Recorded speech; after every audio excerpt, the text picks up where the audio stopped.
We looked at CDC recommendations for HIV pre-exposure prophylaxis as well as CDC's recommendation for post-exposure prophylaxis. Now, given an HIV patient case, evaluate and manage common drug-drug interactions. So when it comes to the pharmacokinetic boosters, we have cobicistat and ritonavir. Cobicistat is actually not an HIV drug, so it has no activity against HIV. Ritonavir itself is a HIV protease inhibitor. However, we actually don't use it for its protease inhibition because we use a lower dose. It's such a potent inhibitor of these enzymes that we actually use it at suboptimal doses. So the doses, 100 milligram of ritonavir is not enough to be active against HIV, but 100 milligram is such a potent inhibitor of these enzymes that we actually use it to boost the concentrations of other protease inhibitors. So you can see there are some differences between the two. One thing in particular about cobicistat is that it can actually artificially increase serum creatinine, and that's because it actually inhibits some of the secretion of serum creatinine. So it really does nothing to the GFR.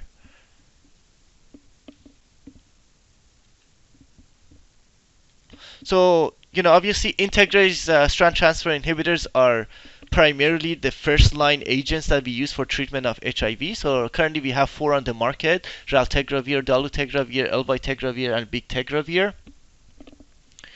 Elbictegravir is the only one that needs to be taken with food.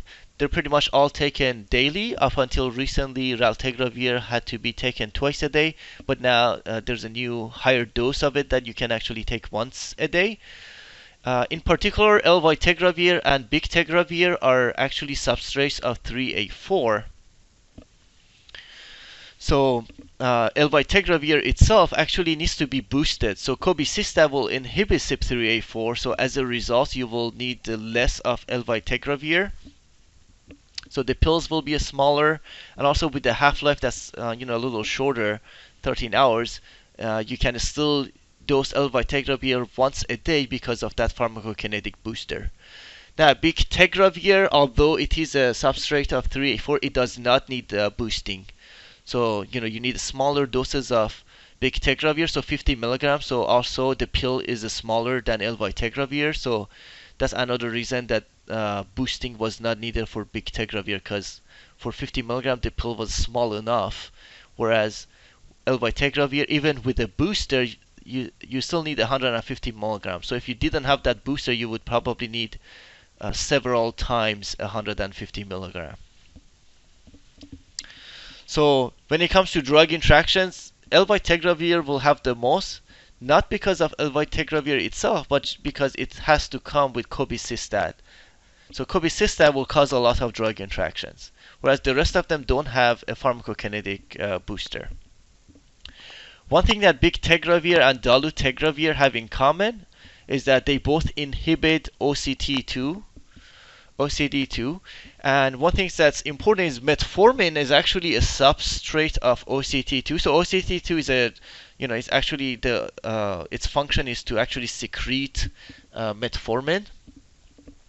So because they inhibit, you will see metformin levels increased. So that would be a significant drug interaction, because you will see a lot of diabetic patients on metformin. Bictegravir also inhibits MATE1.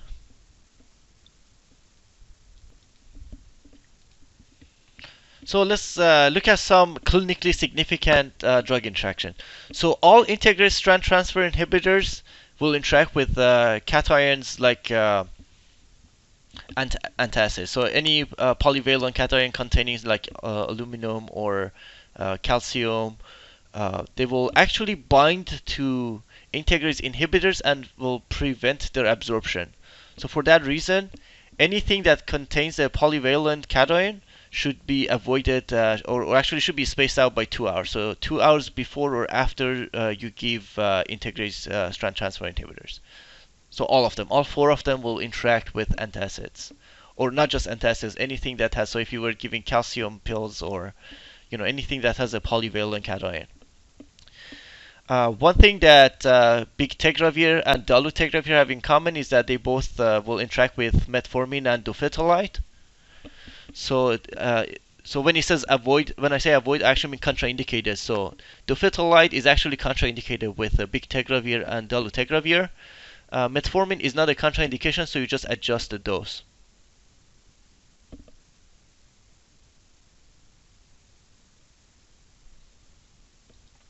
Now, there's a really good chance that cobicistat may also interact with dofetilide. However, it's not in the package insert at the moment. So they may just not have studied it, but be careful with cobicistat and dofetilide.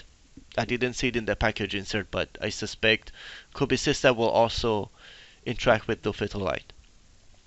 Bictegravir is also contraindicated with rifampin because rifampin is a strong inducer of CYP3A4 and bictegravir is a substrate, so rifampin should be avoided.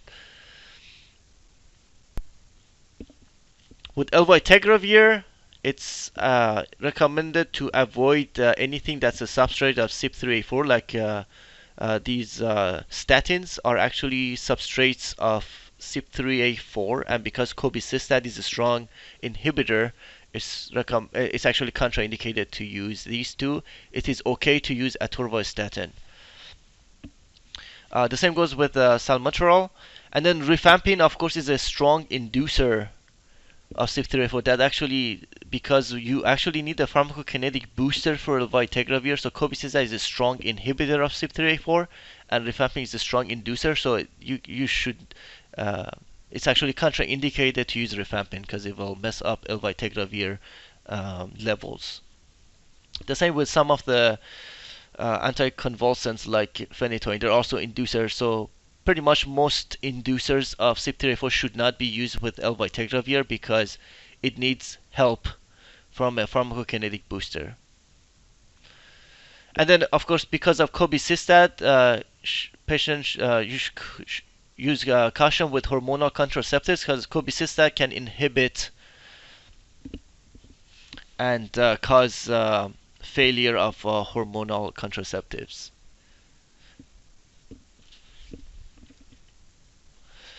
When it comes to protease inhibitor, of course, these are the three most common protease inhibitors, and of course they're boosted. And the reason they can be boosted is because they're all substrates of 3A4, so they're not usually renally cleared. And for non-nukes, so efavirenz and rilpivirine are the two common ones that you use. Etravirenz actually for food you should take it after each meal. Food can actually increase etravirenz by 50%, so it's recommended to take it after meals. It doesn't necessarily mean empty stomach, but it just says take it after meals rather than with food. Now these are all CYP3A4 substrates. One thing that's special about efavirenz is that it's actually an inducer of CYP3A4. So you will also see a lot of drug interactions with efavirenz. So for protease inhibitors here and rilpivirine, here are some clinically significant drug interactions. So again, because protease inhibitors are boosted, you should avoid substrates of CYP3A4. So here are the three statins that are substrates of CYP3A4. Atorvastatin also has a separate mechanism of clearance, so it's not as strong. So it's only listed here for because it's in the package insert for itazanavir, boosted itazanavir, but it's okay to use atorvastatin with darunavir. There are also hepatitis C protease inhibitors that are also substrates of CYP3A4, so they should be avoided because these are boosted and the boosting will affect the levels of hep C drugs. And the same can be said about salmeterol. Now, itazanavir and rilpivirine both need an acidic environment for absorption. So with itazanavir and with rilpivirine, it's you should actually avoid proton pump inhibitors because they need the acidic environment. Let's take a look at some common drug interactions. When it comes to drug interactions, you will see that the majority of significant drug interactions are with boosted regimens, so either boosted protease inhibitors, so atazanavir, darunavir, and lopinavir are boosted with ritonavir or with cobicistat. And of course, elvitegravir is the only integrated strand transfer inhibitor that's boosted with cobicistat. And because these pharmacokinetic boosters are CYP enzyme inhibitors, they lead to significant drug interactions. Now, when it comes to corticosteroids, you will see that beclomethasone, which is available as both the nasal formulation as well as inhalation, is pretty much safe to take with any regimen. Now, for the sake of this discussion, we're going to ignore any topical formulations. Budesonide is available as inhaled and intranasal formulation, but it is also available as systemic formulation, so it can be taken orally. And you will see that it's contraindicated with any pharmacokinetic booster, so it's not, it should be avoided with the boosted PIs as well as elvitegravir. Now, it does interact with efavirenz because efavirenz is an inducer, but it's not really contraindicated. So you just have to monitor and make adjustments to the dose of budesonide. Now, systemic dexamethasone itself is a inducer, so it can actually reduce the concentration of protease inhibitors and elvitegravir. So it should be monitored and dose adjustments must be made. But the interaction is significant with rilpivirine, so it actually should be avoided with rilpivirine. Now, fluticasone is available as inhaled and intranasal, and both the routes are actually contraindicated with boosted PI or boosted elvitegravir. Mometasone as well is available as intranasal or inhaled formulation, and both routes are contraindicated with cobicistat and with boosted protease inhibitors. Prednisone is systemic, and it does interact, but it's not contraindicated with boosted regimens and efavirenz. Salmeterol is inhaled. While it does interact, it's not contraindicated. So anything that's yellow, it potentially interacts, but it's not contraindicated, whereas the red boxes are contraindicated and should be avoided. And the green, of course, means no significant interactions. Now, triamcinolone is also available as inhaled or intranasal. It does interact with boosted regimens and efavirenz, but it's not recommended. Of note, triamcinolone, fluticasone, and budesonide are also available over the counter as intranasal formulations. So as pharmacists, it is very important to provide education to patients who can easily walk to the shelves and grab any over-the-counter products. So if they are on these boosted regimens, it's important to let them know that fluticasone and budesonide over the counter are contraindicated, and triamcinolone would be the safer option should they need intranasal corticosteroids for seasonal allergies, for example. So that's an important education to provide to patients.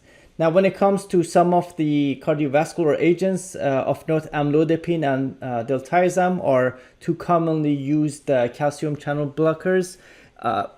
Because they are also substrates of CYP enzymes, they do interact with boosted regimens as well as efavirenz. However, they are not contraindicated, so you just have to monitor the patient's blood pressure and heart rate with diltiazem and make adjustments to the dose of amlodipine and diltiazem based on their blood pressure and heart rate. Okay, so we are here at the local Walmart. We're gonna go check out the pharmacy.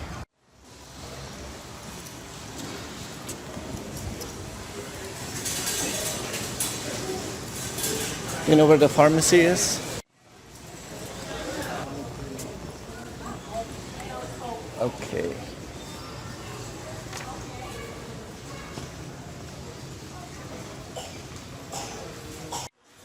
Okay, so I'm looking for over-the-counter allergy relief. Okay, so they have Flonase and Nasocort. Oh, Cecilia, you're here. Shopping. I have a HIV patient who's taking boosted regimen. They want Flonase. What do you think? Flonase. No, that's a terrible idea. Flonase will interact with boosted regimen and non-nukes. Oh, what should I do then? Go this way. Nasocort. Nasocort? Yes. Oh, thank you. I'm here to help you. When it comes to hormonal contraceptives, CYP3A4 has a role. So both efavirenz and ritonavir can affect the levels of progestins. So because of that, it is recommended to use additional contraceptive methods when the patient is actually taking efavirenz or boosted regimens. So with these, they're not really contraindications, but it's important to let the patient know that these can make hormonal contraceptives ineffective or less effective. So they should use alternative methods of contraception. So primarily with boosted and efavirenz. So as I mentioned before with statins, basically the three statins that go through CYP3A4 are listed here, but atorvastatin in particular doesn't primarily depend on 3A4. So historically atorvastatin was considered a drug interaction with anything that affected 3A4, but nowadays we have data that atorvastatin is not as much affected. So the only exception is that with atazanavir, atorvastatin is actually contraindicated. But with with darunavir, for example, they just recommend the maximum dose. But it's okay to use atorvastatin with darunavir. So these two contraindicated with anything that has cobicistat or ritonavir. So anything that's boosted.